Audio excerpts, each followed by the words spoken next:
నీ మహిమ దివ్యస్వరూపమును నిండారను చూడనిమ్ము. ప్రభు యేసు రక్షక నొసగు కన్నులు నాకు నిరతమునే నిన్ను చూడ. సో పేతురు యోహాను ఏమన్నారంట, నా దగ్గర ఇవ్వడానికి ఏం లేదని చెప్పాడండి. వెండి బంగారములు నా దగ్గర లేవు, కానీ యేసును మాత్రమే నేను నీకు ఇవ్వగలను. అందరం కలిసి స్థిరపరచువాడవు, బలపరచువాడవు, పడిపోయిన చోటే నిలబెట్టువాడవు, స్థిరపరచే దేవుడు, బలపరిచి పడిపోయిన చోట నిలబెట్టే దేవుడు, నిలబెట్టువాడవు, హెచ్చించువాడు, నిలిచి జయము నీకు ఇచ్చే దేవుడు మనకున్నాడు. ఏమైనా చేయగలవు స్మరణమని కదా మొత్తం మార్చగలవు, నీ నామముకే మహిమంతా తెచ్చుకుందువు. అవునండి, చెప్దాం. అవునయ్యా, నువ్వు ఏదైనా చేయగలవు, నా కథ మొత్తం మార్చగలవు, నీకే మహిమంతా కలుగును గాక. అందరం కలిసి యేసయ్యా యేసయ్యా అని చెప్తామని. యేసయ్యా నీకే నీకే సాధ్యము, యేసయ్యా యేసయ్యా నీకే నీకే సాధ్యము. చెప్దాం. సర్వకృపానిధి పరమ కుమ్మరి, నీ చేతిలోనే మా జీవమున్నది. సర్వకృపానిధి మా పరమ కుమ్మరి, నీ చేతిలోనే మా జీవమున్నది. మా దేవాని ఆలోచనలెన్నో ఎంతో గొప్పవి, మా ఊహకు మించిన కార్యములెన్నో జరిగించుచున్నవి. మా దేవాని ఆలోచనలెన్నో అత్యధికంగా వచ్చే దేవుడు మన దేవుడు. అందరం కలిసి పాడదాం. మా ఊహకు మించిన కార్యములెన్నో జరిగించుచున్నవి. అందుకని అని చెప్దాం. ఏమైనా చేయగలవు, నద మొత్తం మార్చగలవు, నీ నామముకే మహిమంతా తెచ్చుకుందువు. మనం చదువుతాం, పూర్వంగా చెప్తాం. అయ్యా, నా కథ మొత్తం మార్చగలవు, నీకే మహిమ ఘనత తెచ్చుకున్న దేవుడు నీవు. అవునా, అందరూ యేసయ్యా యేసయ్యా అని చెప్తాం. నోరు తెరిచి ఆయన నామము నువ్వు ప్రకటిస్తుండగా నీ జీవితంలో అద్భుత కార్యాలు చేసిన దేవుడు, నీ కథ మొత్తం మార్చబోతున్నాడు. ఆయన నామాన్ని పలుకుతాం. యేసు నామంలో స్వస్థత ఉంది, యేసు నామంలో విడుదల ఉంది, యేసు నామంలో రక్షణ ఉంది. అందరం ఆయన నామాన్ని గణపడతాం.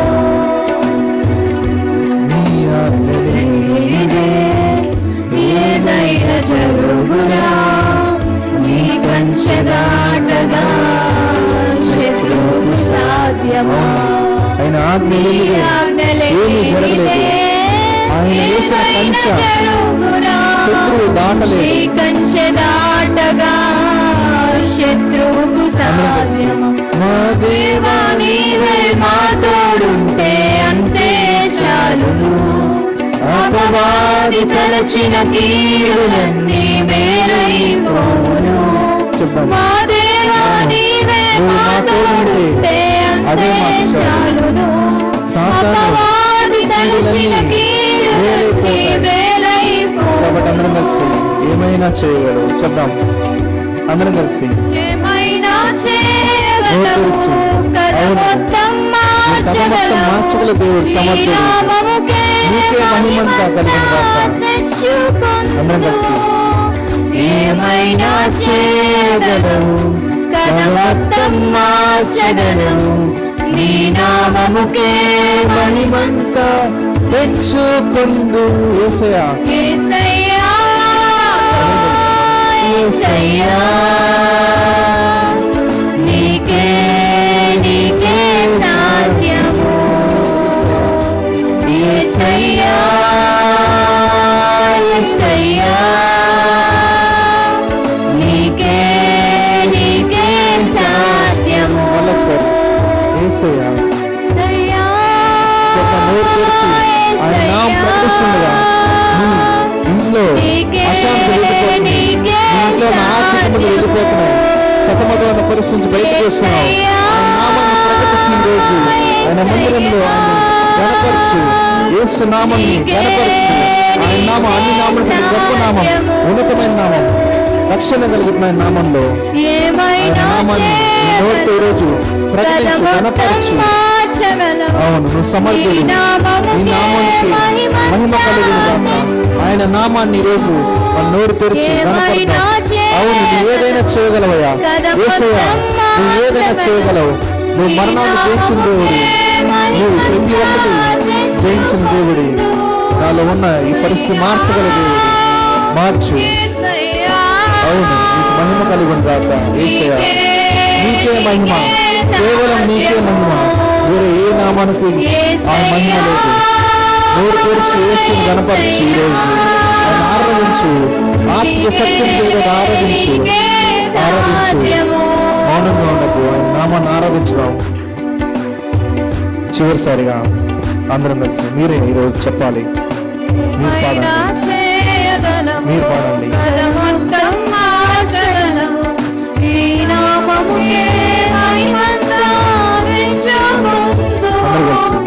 ఏమైనా చేయగలవు, కథ మొత్తం మార్చగలవు, నీ నామముకే మహిమంతా తెచ్చుకుందు.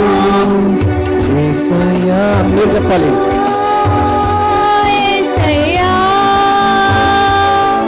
నీకే నీకే సాధ్యము. యేసయ్యా యేసయ్యా నీకే నీకే సాధ్యము.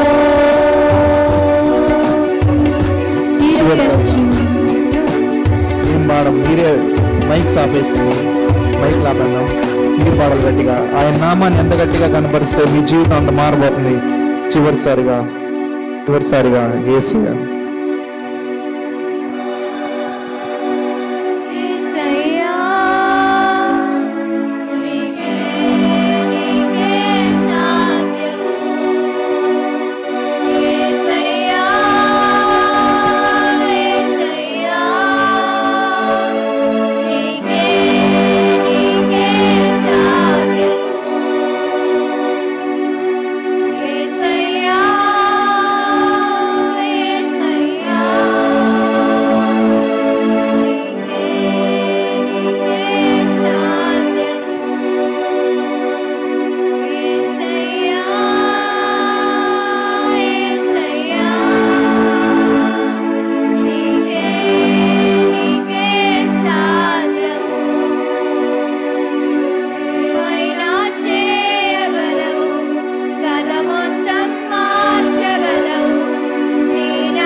అందరం కలిసి శుద్ధ హృదయం కలుగజేయుము శుద్ధ హృదయం కలుగజేయుము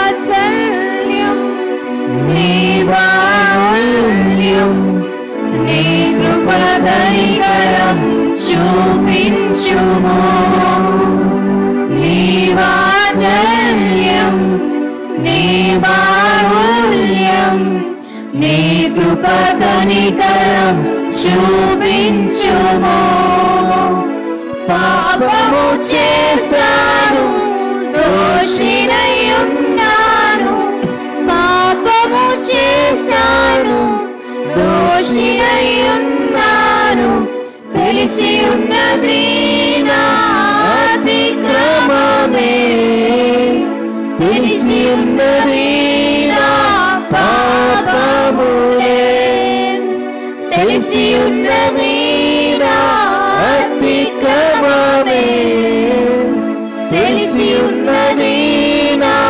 పాపములే నీ సన్నిధిలో నా పాపములే ఒప్పుకొందునయా ఆయన సన్నిధిలో మన పాపము మన శాపము ఆయనకి అవిధేయతగా చేసిన ప్రతి ఒక్క కార్యమును ఈరోజు ఒప్పుకుందామా ఆయన సన్నిధిలో మనం ఒప్పుకుందామా అడుగుదాం శుద్ధ హృదయం నాకు దయచేయి నూతన పరచు నూతన హృదయాన్ని కలుగజేయ నూతన హృదయం శుద్ధ హృదయాన్ని కలుగజేయ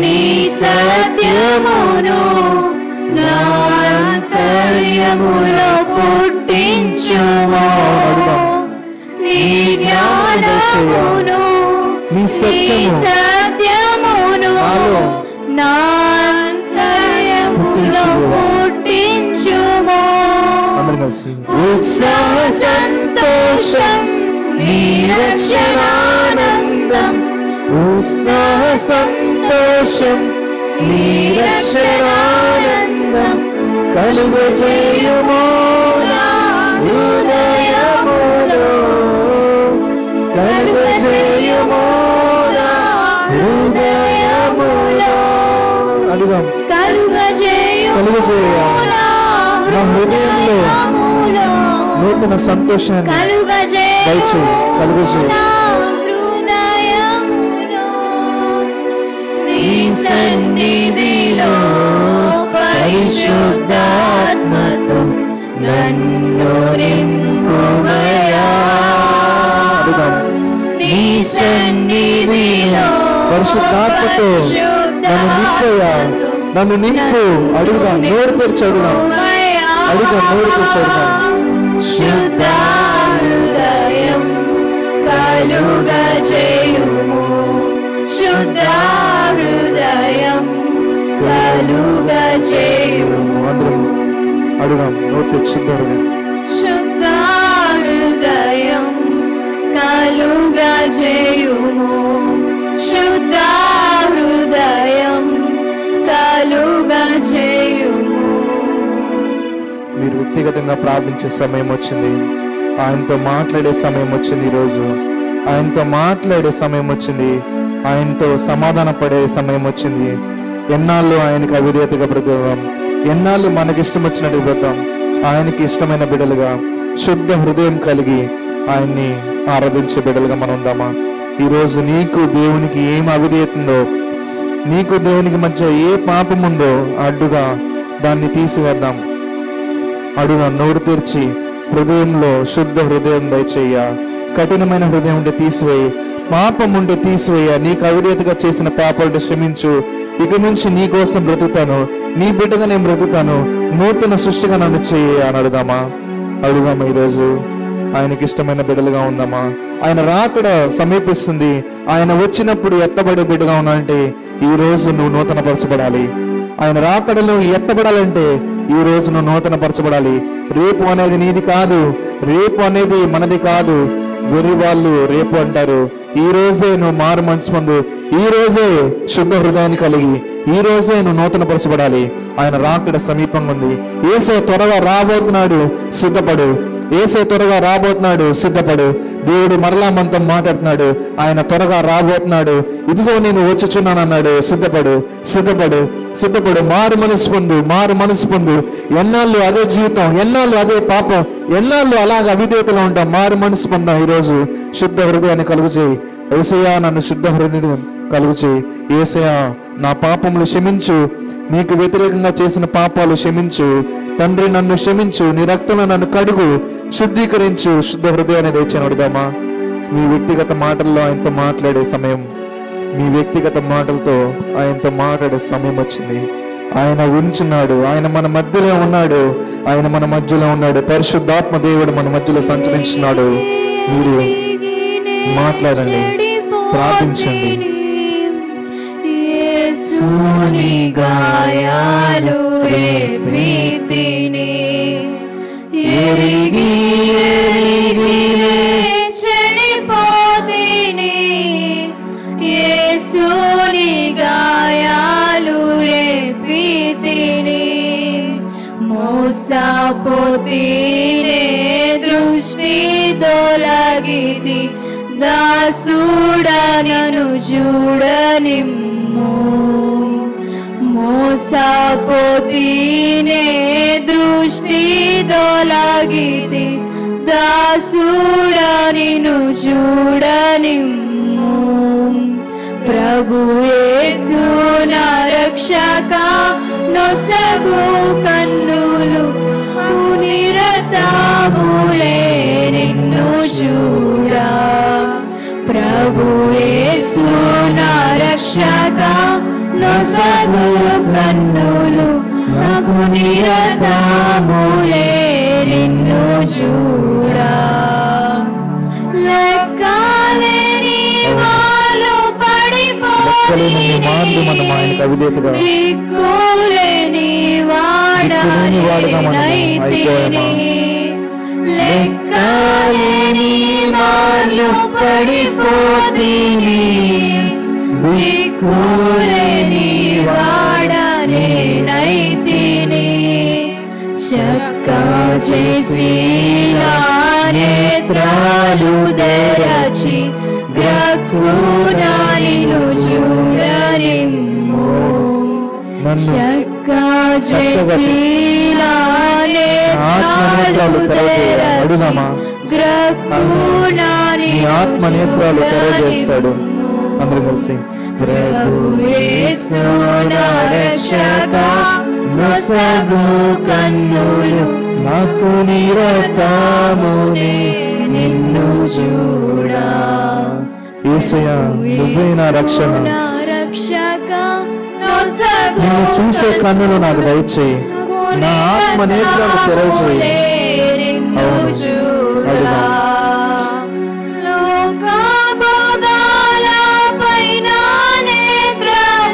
ఈ లోకం మీద నాకు నేత్రాలు తీసుకున్నట్లు కృప చూపుము. లోక భోగాలపైన నేత్రాలు సోగాకుండునట్లు కృప చూపుము. నీ మహిమ దివ్య స్వరూపమును నిండారాయను చూడనిమ్ము. నీ మహిమ దివ్య స్వరూపమును నిండారాయను చూడనిమ్ము. ప్రభు యేసు నా రక్షక, నొసగు కన్నులు నాకు నిరతములే నిన్ను చూడా. ప్రభు యేసు నా రక్షక, నొసగు కన్నులు నాకు నిరతములే నిన్ను చూడా. స్వామి నిరతములే నిన్ను చూడా. నాద నిరతములే నిన్ను చూడా. హల్లెలూయా. అందరం అలాగే కళ్ళు మూసుకొని వాక్యంలోనికి వెళ్తుండగా మన హృదయాలు సరి చేసుకుందాం. అందరం కలిసి చేతులు పైకెత్తి మనం హృదయాలు సరి చేయమని అడుగుదాం. యేసయ్య, నా హృదయాలు సరిచేయి, నూతన పరచు, శుద్ధ హృదయాన్ని దయచేయి. నీకు వ్యతిరేకంగా ఏదైనా పాపం ఉంటే తీసివేయి. నీ దైవజనుడు వాక్యం విత్తబోచున్నాడు. ఆ వాక్యము నేను నా హృదయంలో భద్రపరుచుకొని వాటి చెప్పున విని వదిలేయకుండా చేసేవారులాగా నన్ను చేయ. కేవలం విని మట్టుకే కాకుండా వాటి ప్రకారం చేసే మనస్సు, హృదయాన్ని దయచేయి. అలాగే వింటున్న వాక్యాన్ని నూరంతలుగా మీరే ఆశీర్వదించమని త్వరలో రాని నజరేయుడైన యేసు నామమున ప్రార్థిస్తున్నాం తండ్రి. ఆమేన్. అందరం కూర్చున్నాం. Thank you. Praise the Lord. అందరూ ఎలా ఉన్నారు? ఎంతమంది సంతోషంగా ఉన్నారు? ఎందుకంటే ఈరోజు చాలామంది హాలిడే అని చెప్పి బయట తిరుగుతారు, సినిమాస్కి వెళ్దామని అనుకుంటారు కదా. కానీ మనందరము దేవుని సన్నిధిలో ఉండటము చాలా సంతోషము, దేవునికి కూడా చాలా సంతోషం కదండి. ఈరోజు చిన్న స్టోరీ నేర్చుకుందాం. మనందరికీ తెలిసిన కథే, కాకపోతే జాగ్రత్తగా వినండి. దీని తర్వాత క్విజ్ ఉంది. అదే ఈ స్టోరీ నుండే ఒక 6 క్వశ్చన్స్ అడుగుతాము. సో ఇక్కడ మనకు ఒక పిక్చర్ కనిపిస్తుంది కదా, మీ అందరికీ కనిపిస్తుందా? కనిపించట్లేదా?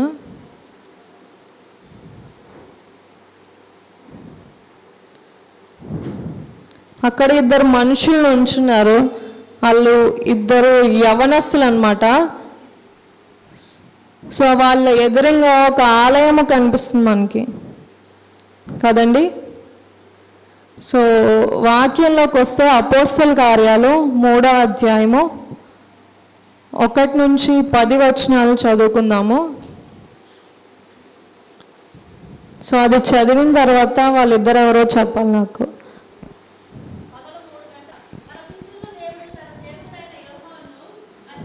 చాలండి, చాలు. సో విన్నారు కదా, ఇక్కడ ఒక స్టోరీ ఉంది, చిన్న స్టోరీ. ఇక్కడ పేతురు, యోహాను దేవాలయానికి ఎన్ని గంటలకు వెళ్ళారండి? అది ఈవినింగా మార్నింగా? మనమందరం ఎన్ని గంటలకు వచ్చామండి? సో తెల్లవారుజామున 3 గంటలకి ప్రార్థన కాలమున వారు దేవాలయంకు వెళ్ళను అని అక్కడ ఉంది. అక్కడ ఎవరిని చూసారంట? ఒక గుడ్డివారిని చూడటం మనము చూస్తున్నాం. ఆయన ఏం చేస్తున్నాడు? అక్కడ డబ్బులు అడుక్కోవడము మనము చూస్తున్నాం కదండి. సో అప్పుడు ఈ పేతురు, యోహాను ఏం చెప్పారంట? ఇక్కడ గుడ్డి వారిని చూస్తున్నాము పిక్చర్లో కూడా. సో పేతురు, యోహాను ఏమన్నారంట? నా దగ్గర ఇవ్వడానికి ఏం లేదని చెప్పాడండి. వెండి బంగారములు నా దగ్గర లేవు, కానీ యేసును మాత్రమే నేను నీకు ఇవ్వగలను. సో మనము ఎవరినైనా చూసినప్పుడు మన సంఘము ఎటువంటి సంఘంగా ఉండాలని ఈరోజు నేర్చుకుందాము. సో మన సంఘం కూడా ప్రార్థించే సంఘంగా ఉండాలని దేవుడు ఆశపడుతున్నాడు. సో వాళ్ళు ఎలా అయితే దేవుని సంఘానికి, దేవుని మందిరానికి సకాలంలో వెళ్ళి దేవుని ఆరాధించుకుంటున్నారో, స్తుతిస్తున్నారో, సో అదే సంఘంగా మనం కూడా ఉండాలని దేవుడు ఆశపడుతున్నాడు. ఈరోజు మిమ్మల్ని అందరినీ చూసి దేవుడు సంతోషిస్తున్నాడండి. ఎందుకంటే అందరూ లోకంలో ఉంటే మనం మాత్రము ఈరోజు దేవుణ్ణి స్తుతించుకోవడానికి ఇక్కడ కూడి ఉన్నాం కదండి. సో అందుని బట్టి మీ అందరికీ దీవెనలు. అలానే ఇక్కడ ఇంకో విషయం చూస్తే ఆ గుడ్డివాడు అడుక్కుంటున్నాడు. సో వీళ్ళిద్దరు మాత్రమే ఎందుకు చూశారు? ఇంకా చాలామంది ఆయన్ని చూస్తూ ఉన్నారు కానీ వెళ్ళిపోతూ ఉన్నారు కదా, ఎవరు అతన్ని పట్టించుకోలేదు. అంటే మనం కూడా లోకంలో దీన స్థితిలో ఉన్న వాళ్ళు చాలామంది ఉంటారు. అంటే మన సంఘం కూడా ఆదరించే సంఘంగా ఉండాలని దేవుడు మాట్లాడుతున్నాడు. అంటే హీన స్థితిలో ఉన్న వాళ్ళని చూసి పట్టించుకోనికుండా వదిలేయకుండా మనం కూడా ఆదరించే సంఘంగా మనం ఉండి ఇంకనూ అనేక మందిని బలపరిచే సంఘంగా మనము ఉండాలని దేవుడు మనకి ఇక్కడ ఈ వాక్యం ద్వారా మనతో మాట్లాడుతున్నాడు. అలాగే నెక్స్ట్ చూసుకుంటే ఇక్కడ కుంటి వారిని వాళ్ళు ముట్టినప్పుడు ఆయనకి ఏం కలిగిందండి? స్వస్థత కలిగింది. అంటే వారు దేని వల్ల ముట్టారు? వాళ్ళకి ఏమన్నా మ్యాజికల్ పవర్స్ ఉన్నాయా? లేవు కదా. సో ఎవరి నామంలో ముట్టారండి ఆయన్ని? యేసుక్రీస్తు నామంలో, నజరేయుడైన యేసు నామంలో ఆ కుంటివాడు బాగుపడటము జరిగింది. సో అక్కడ కుంటివాడు లేచి గంతులు వేసి ఏడ్చి దేవుణ్ణి స్తుతించడం మనం అక్కడ వాక్యంలో చూస్తున్నాం. సో అదేవిధంగా మన జీవితంలో కూడా దేవుడు కార్యం జరిగించినప్పుడు మనము స్తుతిస్తున్నామా, అనేక మందికి దేవుని సాక్ష్యాన్ని మనము పంచుతున్నామా లేదా మనము నేర్చుకోవాలి. సో ముందుగా మన జీవితంలో మన సంఘములో దేవుని కార్యాలు జరగాలి అంటే మన సంఘము దేవుని ఆత్మతో నింపబడిన సంఘంగా మనము మార్చబడాలి. అంటే ఇక్కడ పేతురు యోహానికి పెద్దగా క్వాలిఫికేషన్స్ ఏం లేవు కదండి, కానీ దేవునిలో వాళ్ళు కట్టబడి దేవుని ఆత్మలో నింపబడ్డారు అంటే వాళ్ళు దేవునికి దగ్గరగా ఉన్నారు. అంటే ఎల్లప్పుడూ దేవునితో సహవాసం చేసిన వారు గనుక దేవుని ఆత్మను వారు పొందుకోవడం మనము చూస్తున్నాం. అలాగే ఇక్కడ మిరకల్ వర్కింగ్ చర్చ్ అంటే అద్భుతాలు జరిగే సంఘంగా మన సంఘం కట్టబడాలని దేవుడు ఆశపడుతున్నాడు. సో అద్భుతాలు ఎప్పుడు జరుగుతాయండి మన సంఘంలో? మనము దేవునితో నిత్యము దేవునితో గడిపినప్పుడు, నిత్యము మనము దేవుని సన్నిధిలో మొర్రపెట్టినప్పుడు, ఆయన చేసిన కార్యాలని ఇతరులతో పంచుకుంటూ మనము బలపడుతూ ఇతరుని బలపరిచినప్పుడు మన జీవితంలో కూడా దేవుడు సహాయం చేస్తాడు, అద్భుతాలు చేస్తాడు. అలానే ఆశ్చర్య కార్యాలు కూడా మనము చూడొచ్చు. అలానే ఇంకా విట్నెసింగ్ అండ్ వర్షిపింగ్ చర్చ్గా ఉండాలని దేవుడు ఆశపడుతున్నాడు. ఇక్కడ ఆయన అది అద్భుతం పొందుకో వెంటనే వెళ్ళిపోయాడండి. అతని దారిని అతను వెళ్ళిపోలేదు కదా, వెళ్ళకుండా అందరికీ దేవుని చేసిన కార్యమును అందరికీ అతను చెప్పడము మనం చూస్తున్నాము. అంటే మన జీవితాల్లో కూడా దేవుడు చేసిన ప్రతి కార్యాన్ని మనము ఇతరులకి చెప్పినప్పుడు దేవుడు ఆనందిస్తాడు, మన వలన దేవునికి మహిమ కలుగుతుంది కదండి. మన జీవితం వలన దేవునికి ఎప్పుడూ మహిమ రావాలి కానీ అవమానము రావద్దని దేవుని వాక్యం మనతో మాట్లాడుతుంది. సో ఈ సంఘము ఎలాంటి సంఘంగా ఉండాలని దేవుడు ఆశపడుతున్నాడంటే శక్తి కలిగిన సంఘంగా మన సంఘము బలపడాలని దేవుడు ఆశపడుతున్నాడు. సో శక్తి కలిగిన సంఘంగా మనం ఉండాలంటే మొదటిగా మనము దేవుని వాక్యంలో బలపడాలా, ప్రార్థనలో బలపడాలి కదండి. అంటే దేవుని మీద ఆధారపడిన జీవితం మనము కలిగి ఉంటే మనము ఏదైనా చేయగలము. అంటే ఇప్పుడు మనకి ఏదైనా అనారోగ్యం వస్తే మనం ఎవరి దగ్గరికి వెళ్తున్నాము? డైరెక్ట్గా దేవుని దగ్గరికి వెళ్తున్నామా, లేకపోతే మనుష్యుల దగ్గరికి వెళ్తున్నామా, లేకపోతే దైవజనుల దగ్గరికి వెళ్తున్నామా? అంటే మనం ఏదైనా చేయగలము దేవుని శక్తి ఉన్నప్పుడు కదండి.